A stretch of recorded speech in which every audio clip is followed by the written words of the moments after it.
بلال صاحب از قلم شکیل احمد چوہان، قسط نمبر 3۔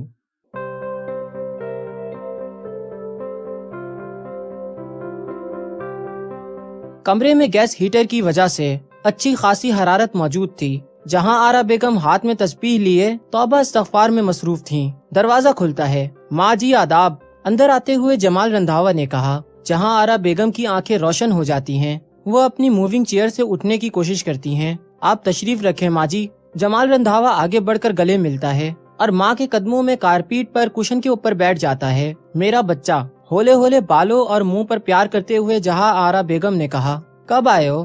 جمال رندھاوا نے ہاتھ چومتے ہوئے جواب دیا، تھوڑی دیر پہلے۔ آپ کی طبیعت کیسی ہے؟ اللہ کا شکر ہے بیٹا، کافی دن لگا دیے اس بار۔ جہاں آرا نے پوچھا۔ بس کام کچھ زیادہ تھا ماں جی۔ خیر آپ سنائیں، کیا چل رہا ہے آج کل؟ جمال نے ایک ہی سانس میں سب کچھ پوچھ لیا۔ میں گھر میں پڑی رہتی ہوں، تمہارا بیٹا اور بیوی اپنے فیکٹری کے کاموں میں مصروف رہتے ہیں۔ نوشی اور توشی، وہ کیا کہتے ہیں اسے، بوتیک۔ جمال نے لقمہ دیا۔ ہاں، بوتیک میں مصروف رہتی ہیں۔ اور بلال؟ جمال نے آنکھوں سے سوال کیا۔ وہ عشاء کے بعد آ کر میری خدمت گزاری کرتا ہے اور صبح جانے سے پہلے سلام کرنے آتا ہے۔ جہاں آرا بیگم نے تفصیل سے اپنے بیٹے جمال رندھاوا کو جواب دیا۔ بلال جاگنگ کر کے اپنے کمرے میں واپس لوٹتا ہے تو سورج کی کرنیں دھند کو کھا جاتی ہیں۔ وہ کمرے کے پردے ہٹاتا ہے تو کرنیں اس کا چہرہ چوم لیتی ہیں۔ سامنے ٹیرس کا شیشے والا دروازہ کھول کر وہ گملوں میں لگے ہوئے پودوں، رات کی رانی، سرخ گلاب، موتیا اور دن کا راجا سے ملتا ہے، جو مسکرا کر اس کا استقبال کرتے ہیں۔ رات کی رانی کی خوشبو ابھی بھی فضا میں موجود ہے۔ تمام پودوں کے پھولوں کا بازار حسن سجا ہوا ہے۔ پھولوں کے چہروں پر ہلکا ہلکا تبسم ہے، جن کو دیکھ کر پیام حیات کا احساس ہوتا ہے۔ اب باری چھت پر جانے کی ہے۔ وہ کمرے سے باہر آ کر داخلی دروازے کے ساتھ اوپر جاتی سیڑھیوں پر چلتا ہوا اپنے کمرے کی چھت پر پہنچ جاتا ہے، جہاں جمالیات کی ایک الگ دنیا آباد ہے۔ ایک طرف پودوں کا گرین ہاؤس اور دوسری طرف پرندوں کا ایئرپورٹ ہے۔ چھت کے مشرقی حصے پر بڑے بڑے گملوں کا قبضہ ہے، جن کے اندر پودینہ، ہری مرچ، دھنیا کے پودوں کا جمع غفیر ہے۔ یہ سارے پودے بلال کی محنت کا ثمر ہیں۔ یہ گرین ہاؤس ہے، بلال کا گرین ہاؤس ہے۔ چھت کے مغربی حصے پر پرندوں کا مسافر خانہ ہے۔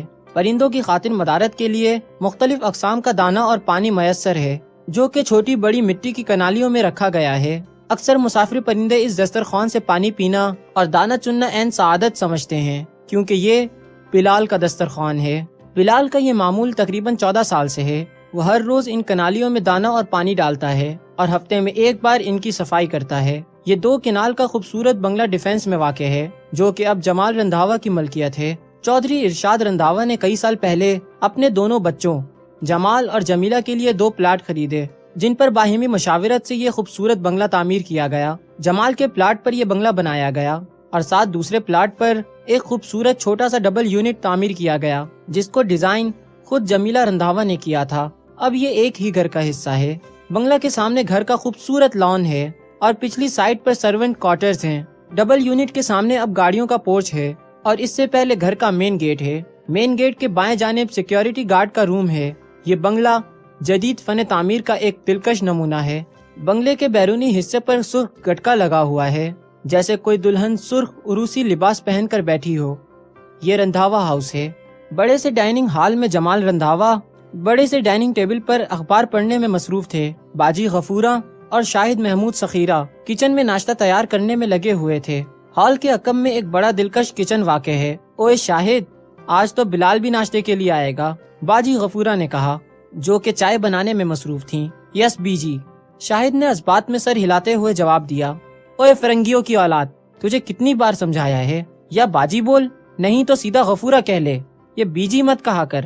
باجی غفورہ نے بائیں ہاتھ کو اپنی کمر پر رکھتے ہوئے دائیں ہاتھ سے شاہد محمود کی گردن پر تھپڑ رسید کرتے ہوئے کہا، یہ ہاتھ چالاکی مت کیا کر باجی غفورہ، تجھے کتنی بار کہا ہے۔ چڑھ کر تیور دکھاتے ہوئے شاہد محمود سخیرہ نے تلخ جواب دیا، تیری ماں جیسی ہوں، تجھے اپنے بچوں کی طرح چوما چاٹا ہے، اتنا بھی حق نہیں ہے میرا۔ بازو سے پکڑ کر جھنجھوڑ کر جواب دیا، چل پھر کوئی گل نہیں، پنجابی فلموں کے ہیرو کی طرح شاہد نے کہا۔ تینوں سخت خون معاف بیجی، خون تو ایک بھی معاف نہیں ہوتا شاہد۔ لمبی ٹھنڈی سانس لیتے ہوئے باجی غفورہ بول اٹھی، جیسے کوئی زخم ہرے ہو گئے ہوں اس کے۔ 9 بجنے میں 5 منٹ باقی تھے۔ جب بلال ڈائننگ ہال میں داخل ہوتا ہے، السلام علیکم مامو جان، بلال نے شائستگی سے کہا۔